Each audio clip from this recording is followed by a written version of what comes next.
सभी बच्चे कैसे हैं? कोविड का टाइम चल रहा है तो इवन सभी घर पे होंगे, स्वस्थ होंगे, ठीक है?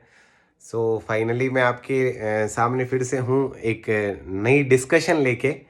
इवन आज क्या होता है कि एक बच्चे का फ़ोन आता है और बच्चा मुझे कहता है कि सर, पहले तो स्टडी बहुत अच्छी चल रही थी, बट अभी नहीं चल रही है, अभी माइंडसेट ही नहीं हो रहा सर।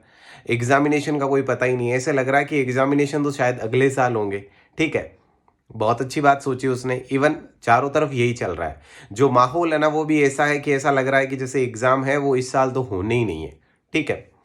क्या होता है कि जब इस तरह की थॉट प्रोसेस चल रही होती है ना माइंड में, तो जस्ट आप किसी के साथ डिस्कस कर रहे होते हैं, अरे भाई बताओ एग्ज़ाम कब होगा? और अगर सामने वाला ये बोल दे कि हाँ भाई बिल्कुल सही सोच रहे हो आप, एग्ज़ाम में तो अभी टाइम लगना है, बस ऐसे मान लो श्योरिटी होगी आपको, ठीक है? क्योंकि आपका माइंड वही सोच रहा था और सामने वाले ने बोल दिया हाँ, अभी तो इतना टाइम लगना है, तो श्योरिटी होगी आपको। अब फाइनल हो गया कि भाई ऐसा ही होगा, ठीक है? जब इस तरह की फाइनलाइजेशन आपको हो जाती है तो आपका माइंड फिर ये कहता है कि भाई बस फाइनल हो गया ना, कि अब तो एग्ज़ाम बाद में होना है, तो अब कुछ आप सोचते ही नहीं, ठीक है? अभी यहाँ पर एक बहुत इंपॉर्टेंट बात है, मुझे एक कहानी याद आती है इससे जुड़ी हुई। जब इस तरह की थॉट प्रोसेस बच्चों के माइंड में आती है। एक बार क्या होता है कि जो भगवान इंद्र है, भगवान इंद्र जो है वो जितने भी कृषक है, जितने भी किसान हैं उनसे नाराज़ हो जाते हैं।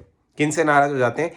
किसानों से। भई बुरी तरह से नाराज़ हो जाते हैं और वो ये कहते हैं कि भई मैं अगले 12 साल तक बारिश ही नहीं करूँगा, ठीक है? और किसान परेशान हो जाते हैं कि भई ऐसे कैसे काम चलेगा, 12 साल तक बारिश नहीं होगी तो हम कैसे जिएँगे, है ना? और यहाँ पर किसान जो है ना एक्चुअल में सारे के सारे बच्चे हैं। तो ध्यान से इस कहानी को समझिए। तो जस्ट किसान कहते हैं कि भई ऐसे कैसे काम चलेगा, 12 साल तक कैसे जिएँगे भई, हैं? अगर बारिश नहीं हुई तो खेती कैसे होगी, खेती नहीं होगी तो अनाज कैसे होगा, अनाज नहीं होगा तो जो घर वगैरह है वो कैसे चलेगा, ठीक है? फाइनली वो कुछ कंक्लूज़न निकालने के लिए कोशिश करते हैं और कंक्लूज़न क्या निकलता है कि भई ऐसे करते हैं, भगवान शिव की पूजा करते हैं और अगर वो वरदान दे देंगे ना कि बारिश हो जाए तो डेफ़िनेटली हमारा सॉल्यूशन हो जाएगा। तो सबने पूजा करना शुरू कर दिया। इंद्र क्या होता है कि चालाक होता है, उसको अपनी बात रखनी होती है। तो वो क्या करता है, भगवान शिव के पास चला जाता है। भगवान शिव के पास जाके भगवान शिव को बोलता है, देखो महाराज मैंने ऐसा बोल रखा, उनको 12 साल तक बारिश नहीं होगी।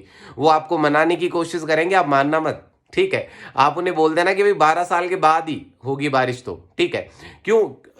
अब वापिस किसान क्या करते हैं? किसान कहते हैं इंद्रदेव को कि ऐसे मत करिए, 12 साल बहुत ज़्यादा होते हैं।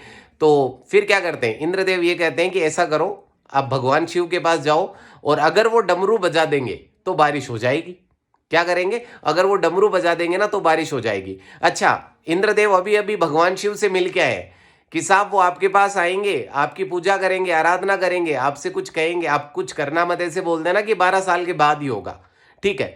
तो किसान क्या करते हैं? भगवान शिव के पास जाते हैं क्योंकि उनको सॉल्यूशन चाहिए ना भाई, प्रॉब्लम है तो सॉल्यूशन चाहिए। वो भगवान शिव के पास जाते हैं, भगवान शिव को बोलते हैं, भगवान बहुत बड़ी प्रॉब्लम में है, सॉल्यूशन दीजिए। तो भगवान कहते हैं बताओ क्या सॉल्यूशन करना है? कि बारिश नहीं हो रही है, इंद्रदेव ने ये बोल दिया 12 साल बाद बारिश होगी, तो आप एक बार डमरू बजा दीजिए, बारिश हो जाएगी। तो भगवान शिव क्या कहते हैं? मैं तो भाई 12 साल बाद में डमरू बजाऊंगा। ओहो! बड़ी विकट समस्या आ गई। इस बीच में क्या होता है कि एक ऐसा किसान सारे के सारे किसान, अब 12 साल तक बारिश नहीं होगी तो सब किसान अपने घर पे बैठ जाते हैं। इस बीच में एक जो किसान है वो क्या करता है? रोजाना खेत जाता है। ठीक है? रोजाना खेत जाता है तो सारे जितने भी किसान है ना उसको ऐसे बोलते हैं, ये तो पागल है यार, फालतू में मेहनत कर रहा है, बारिश तो होनी नहीं है, ठीक है? फालतू में मेहनत कर रहा है। और जस्ट ये रिपीटिशन मोड पे चलती रहती है ये चीजें, ठीक है? क्योंकि क्रिटिसाइज करना तो बहुत आसान है ना।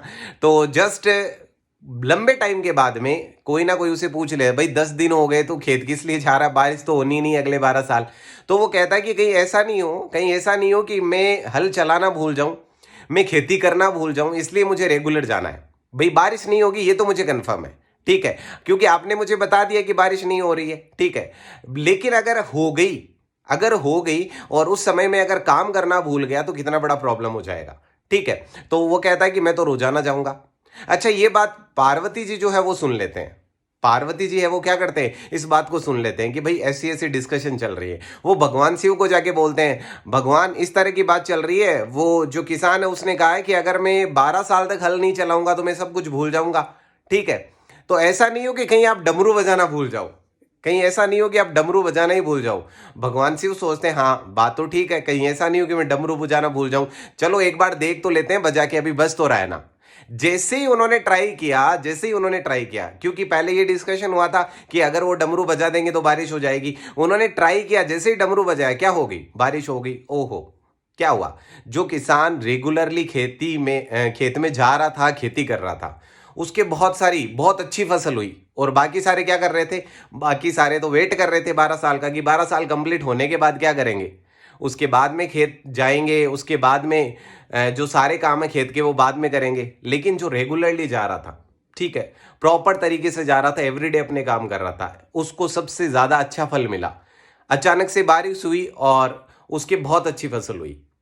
मैंने क्या कहा था स्टार्टिंग में, आप किसान को अपनी जगह रखिए, सारे के सारे बच्चे उस किसान के जैसे हैं, ठीक है। अभी इतनी बड़ी जो महामारी चल रही है कोविड की सिचुएशन में, मैं ये जरूर कहूंगा कि बहुत डिफिकल्ट है माइंड को एकाग्रचित करके रखना, बहुत मुश्किल है, लेकिन नामुमकिन नहीं है भाई, ठीक है। आप उस किसान की तरह एवरीडे खेत जाइए, और आपके लिए खेत जाने का मतलब स्टडी करना। आप एवरीडे स्टडी करिए, रेगुलर स्टडी करिए, अच्छे से अच्छे प्रैक्टिस करिए, ज्यादा से ज्यादा टेस्ट दीजिए। इवन हम तो बहुत ज्यादा एवरीडे 2-2, 3-3 टेस्ट पेपर हम आपको सक्सेस आइकन पे दे रहे हैं, ज्यादा से ज्यादा आप उन पे फोकस करिए, अपनी स्टडी को कंटिन्यू रखिए। क्या पता कब डमरू बज जाए, तो जब डमरू बजेगा ना, तो भैया सक्सेस वही हो पाएगा जो कंटिन्यू खेत में लगा हुआ है। और खेत का मतलब आप समझ चुके होंगे। तो आई थॉट आपको इस कहानी से कुछ सीखने को मिला होगा, शायद उस बच्चे को भी सीखने को मिला और आपको भी, ठीक है। Thanks a lot.